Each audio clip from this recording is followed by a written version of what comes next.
హిందువుల ఆరాధ్య దైవం శ్రీ వెంకటేశ్వర స్వామిని అవమానిస్తూ సోషల్ మీడియాలో అనుచిత వ్యాఖ్యలు చేసిన లాయర్ కదిరే కృష్ణ ఎట్టకేలకు దిగివచ్చారు. హిందూ సమాజానికి క్షమాపణలు చెబుతూ వీడియో రిలీజ్ చేశారు. వెంకటేశ్వర స్వామిపై తాను చేసిన వ్యాఖ్యలను వెనక్కి తీసుకుంటున్నానని వీడియోలో తెలిపారు. మరోవైపు కదిరే కృష్ణ క్షమాపణ వీడియోపై స్పందించారు చీకోటి ప్రవీణ్.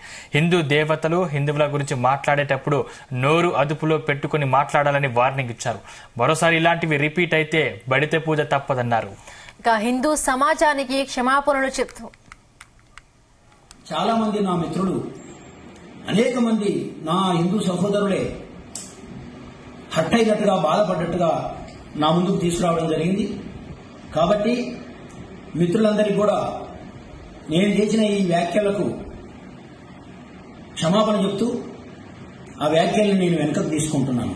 జై శ్రీరామ్. మొన్న 3 రోజుల క్రితం కదిరి కృష్ణపై నేను జూబ్లీహిల్స్ పిఎస్లో కేసు పెట్టడం తెలిసిన విషయమే. వాడు చేసిన వ్యాఖ్యలపై స్పందించి నేను కేసు పెట్టడం జరిగింది.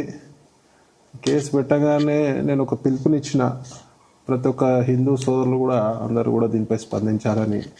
వెంటనే రాష్ట్రంలో, ముఖ్యంగా మన తెలంగాణ రాష్ట్రంలో పెద్ద ఎత్తున హిందూ సోదరులు స్పందించారు.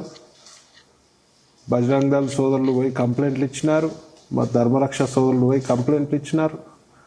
ఇలా హిందూ సంఘాలు కూడా కంప్లైంట్ ఇవ్వడం జరిగింది. వివిధ పోలీస్ స్టేషన్లో కంప్లైంట్ కూడా ఇచ్చారు. మరి పోలీసులు కూడా దీనిపై సానుకూలంగా స్పందించి ఇమీడియట్గా ఎఫ్ఐఆర్ చేయడం జరిగింది. ఈ యొక్క ఐకమత్యం అద్భుతంగా ఉంది. ఇంతమంది ఎంబడే స్పందించడం, కామెంట్ల రూపంలో కూడా చాలామంది హిందూ సోదరులు స్పందించడం జరిగింది. దెబ్బకి మనకి పట్టిన దయ్యం దిగొచ్చింది. ఇవాళ క్షమాపణ వీడియో మరి వైరల్ చేస్తున్నాడు. నేను క్షమాపణ చెప్పిందని, బిడ్డ కదిరి నువ్వు క్షమాపణ చెప్పిదావు ఓకే, కానీ ఇలాంటి వాగుడు బంద్ చేసుకోవాలి. ముందు కూడా ఇట్లాంటి ఏమైనా పిచ్చి పిచ్చి వాగుళ్ళు ఎవడు వాగినా మరి లీగల్గా పోయే టీములు ఉన్నాయి, పోయే టీములు కూడా ఉంటాయి. మరి భర్త పూజలు అవుతాయి, మరి భౌతిక దాడులు అవుతాయి. అట్లా కాకుండా చూసుకోండి, నోరు అదుపులో పెట్టుకోండి. భారతదేశంలో అత్యధిక జనాభా కలిగిన మతము మా గొప్ప హిందూ మతం. మరి మా మీదకే మీరు దాడికి పురగలుగుతా అంటే మాత్రం ఇలా చేతులకు గాజులు వేసుకుని వాడు కూసోలే. ఎవడైనా సరే పరమతాలకి గౌరవం ఇవ్వాలి, ముఖ్యంగా హిందూ మతానికి గౌరవం ఇవ్వాలి, హిందూ దేవుళ్ళకి గౌరవం ఇవ్వాలి.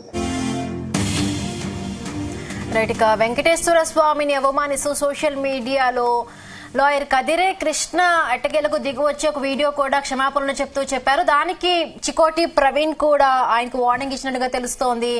దీనికి సంబంధించి మరిన్ని పూర్తి అప్డేట్స్ మా క్రైమ్ బ్యూరో చీఫ్ రవితేజ అందిస్తారు. రవితేజ, గత కొన్ని రోజులుగా వెంకటేశ్వర స్వామిపై అనుచిత వ్యాఖ్యలు చేసినటువంటి కదిరే కృష్ణకు వ్యతిరేకంగా హిందూ సంఘాలు, ధార్మిక నేతలు, బీజేపీ నాయకులు, ఆర్ఎస్ఎస్ నాయకులంతా కూడా ఈ విషయాన్ని సీరియస్ గా పరిగణలోకి తీసుకొని వాళ్ళు రాష్ట్ర వ్యాప్తంగా ఆందోళనకు సిద్ధమవడము, కొంతమంది పోలీస్ స్టేషన్ లో ఫిర్యాదు అందజేయడము. ఇది మొదట చికోటి ప్రవీణ్ నేతృత్వంలో తనే స్వయంగా వచ్చి జూబ్లీహిల్స్ పోలీసులను కలిసి వెంకటేశ్వర స్వామిపై అనుచిత వ్యాఖ్యలు చేయడమే కాకుండా హిందూ సమాజాన్ని ఇతను అగౌరవపరచడము, వారి మనోభావాలను దెబ్బతీయడము, వారిని రెచ్చగొట్టే విధంగా వ్యవహరించారు. కాబట్టి ఇతన్ని నగర బహిష్కరణ విధించాలి. ఇలాంటి వ్యక్తులు సభ్య సమాజంలో ప్రమాదకరమైనటువంటి వ్యక్తులు అంటూ కూడా చికోటి ప్రవీణ్ జూబ్లీహిల్స్ పోలీస్ స్టేషన్ లో మొదట ఫిర్యాదు అందించినప్పుడు పోలీసులు కదిరే కృష్ణపై 299 కొత్త చట్టం బిఎన్ఎస్ ప్రకారంగా అతనిపైన కేసు నమోదు చేయడం జరిగింది. ఆ తర్వాత అన్ని హిందూ సంఘాలు కలిసి వివిధ పోలీస్ స్టేషన్ లో ఫిర్యాదు అందజేయడంతో వరుసగా కదిరే కృష్ణ పైన తను చేసినటువంటి వ్యాఖ్యల పైన ఈ కంప్లైంట్ ఇవ్వడం జరిగింది. సోషల్ మీడియాలో తనపై బాగా ట్రోలింగ్ జరగడము, అతని ఇంట్లో కుటుంబ సభ్యులు సైతం కదిరే కృష్ణను తనను అసహించుకోవడము, ఇలాంటి వ్యక్తి ఇన్ని రోజుల పాటు కలిసి స్నేహం చేశామంటూ కూడా తన బంధువులు, మిగతా న్యాయవాదులందరూ కూడా కదిరే కృష్ణను తీవ్రంగా వ్యతిరేకించడంతో ఈ రోజు ఇంతకు ముందే ఒక సెల్ఫీ వీడియో రిలీజ్ చేయడం జరిగింది. ఆ సెల్ఫీ వీడియోలో సభ్య సమాజానికి, హిందూ సంఘాలకు వెంకటేశ్వర స్వామిపై చేసినటువంటి కామెంట్స్ విషయంలో హిందూ సంఘాలకు, హిందువులకు మనోభావాలు దెబ్బతిన్నటువంటి అందరూ కూడా క్షమాపణలు కోరుతా ఉన్నాను. భవిష్యత్తులో ఇలాంటి ఘటన మళ్ళీ పునరావృతం అవ్వకుండా జాగ్రత్త తీసుకుంటానంటూ కూడా తను ఒక సెల్ఫీ వీడియో రిలీజ్ చేయడం జరిగింది. కానీ హిందూ సంఘాలు ఎక్కడ కూడా తనలో ఒక పశ్చాత్తాపం కనిపించడం గానీ, తను హార్ట్ఫుల్ గా క్షమాపణలు కోరుతున్నట్టు గానీ ఎక్కడ కూడా ఆ 13 సెకండ్ల వీడియోలో కూడా ఆ వీడియో కారణంగా హిందూ సంఘాలు పెద్దగా సాటిస్ఫై అయినటువంటి అవకాశాలు అక్కడ కనిపించట్లేదు.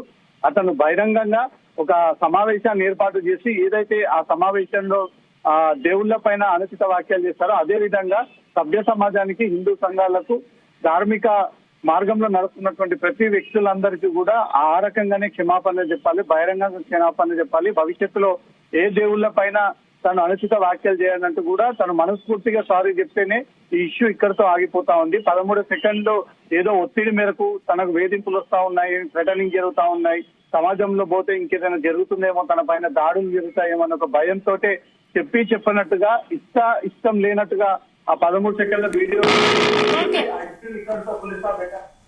Right. Thank you Raviteja. Thanks for the updates.